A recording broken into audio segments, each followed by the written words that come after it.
Professor Olivetti here. Let's take a look at the resurrection using the historical critical method. What can we know about the resurrection using contemporary scientific and historical techniques? Okay, so working here with Abel's text, page 280 to 287. Did Jesus think he would expect to rise on the third day? It's a good question. Did Jesus, as he faced his death, and we've already said, he probably knew he was going to die when he went into Jerusalem and people were hailing him as the Messiah. Then he attacked the temple. If those things happened, then he probably knew he was going to die, because anyone would expect to die in that time if they did those things. When he goes into Jerusalem and they're hailing him as the King of the Jews, that is an act of treason in the Roman world. Caesar is the king of the whole Roman Empire. If Jesus is going in and people are saying he's king and he's like, yeah, I'm the king, guess what? He's going to die for that. That's what the Roman punishment for treason was. If you claimed you were a king in the Roman Empire and you weren't Caesar, you got crucified. That's one of the ways that the Romans maintained control over the large area that they did. They tolerated no treason. You could get crucified just for rumor of being involved in any kind of insurrectionist act. And so when Jesus rides into Jerusalem and the Jews are hailing him as the King of the Jews, guess what? Yeah, he knows he's going to die, right? But did he expect to rise? Did he expect to rise on the third day? Well, again, Jesus does seem to see himself as the fulfillment of the prophets and calls himself the Son of Man in the accounts that we have from him. He seems to defer the term Messiah and embrace the term Son of Man. Now, what happened to the Son of Man? In the Jewish writings, the Second Temple writings, these writings were they might have been about 200 years old in the time of Christ, and very popular among the Jewish devout. And Jesus would have known about them. And in these writings, right, the Son of Man, which is in the Bible, in the book of Daniel, but also in some of these writings that are non-canonical, these spiritual and religious writings that did not get included in the Jewish canon and included in, therefore, the Christian Bible, like First Enoch and the similitudes of Enoch. Now, actually, First Enoch is in the canon of the oldest national or state church in the world, and a Christian church in the world, and that is the Ethiopian Orthodox Church, which is today actually the Ethiopian Orthodox Church and the Eritrean Orthodox Church. So there is within the original Christian churches, the Orthodox and the Catholic churches, there is one group, one church, local church that does include Enoch in the canon, in the Bible. Sorry, I just always find that fascinating and interesting, and so it will not be part of the test material.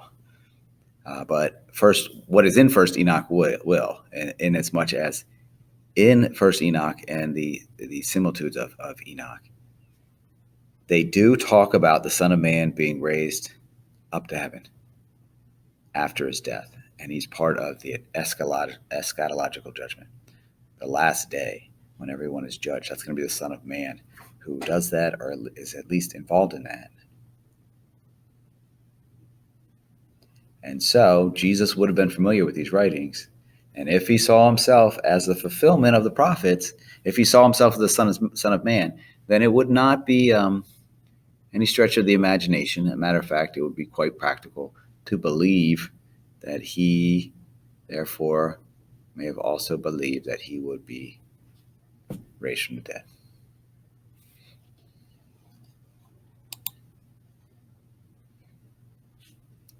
So we've said, and Abel lays it out clearly, makes a very rational case that Jesus uh, likely would have thought or could have thought that he would be raised from the dead because it is part of the beliefs about the Son of Man.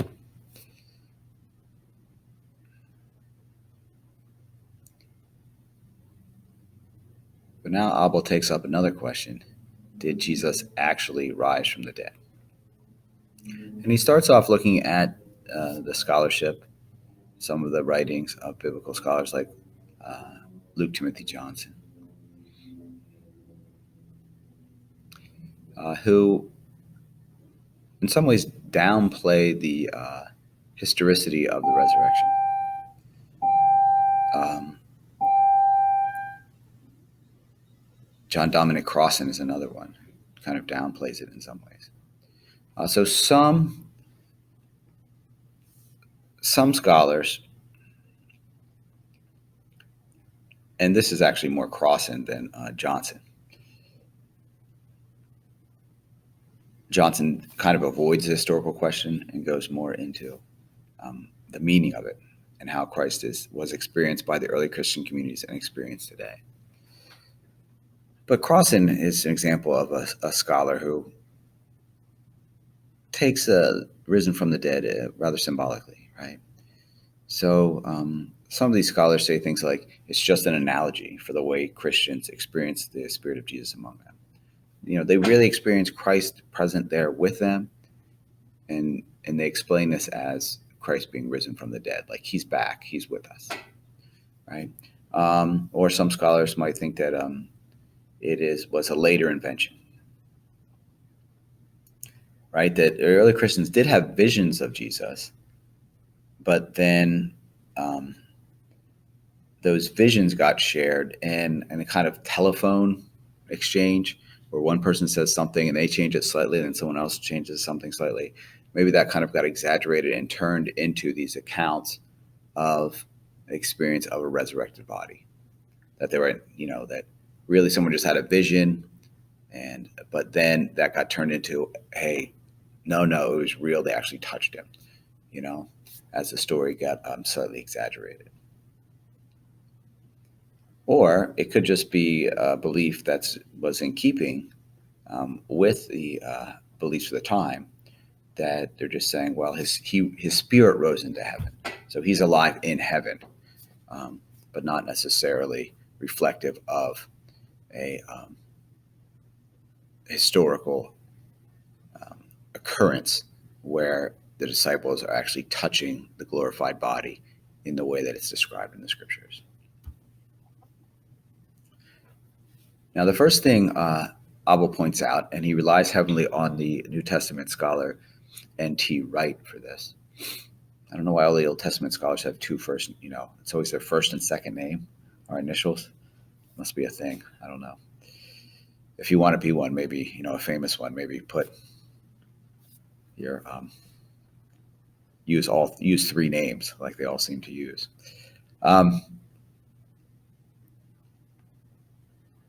Anyway, the Greek words used by the early Christians are very specific, right? They're not talking about the general resurrection of a spirit, as was a popular belief in the time. They're not talking about a vision. They had different words for those things, right? The words that they're using, the language that's used in the Greek, in the Gospels and in other parts of the New Testament, are very specific. They're very specifically talking about a person who has a physical resurrection of some sort after being dead, right? So the argument Wright makes, and that Abel seems to agree with, is that if they meant any of these things, right, if they're just making an analogy or talking about visions, right, or talking about the resurrection of the spirit, and it's going to be with God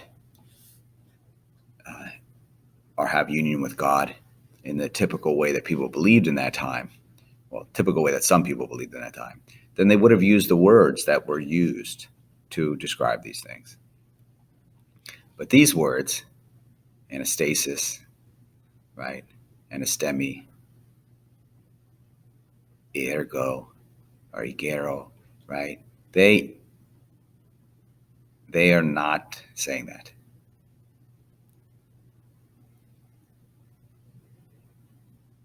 They are saying this is a resurrection that involves a bodily, sensible, tangible component. In other words, the Greek terms that they're using, they're not referring to a resuscitated corpse. They're not saying, hey, this was the body and the same body came back, because there is instances of that in the gospel, right? Jesus raises Lazarus from the dead. That's not talked about the same way that the resurrected body of Jesus is talked about. They don't refer to a spirit, a ghost, or a vision. Again, they had other specific words that they used to describe those things, and that's not the way the resurrected Christ is described in the Gospels. Right? What does it describe? Well, it describes a deceased person who has been raised from the dead and transformed. Right? Again, remember, it's not the same body. It's the same, but it's also different. It's transformed. Right? So the risen Christ is not easily recognized at first.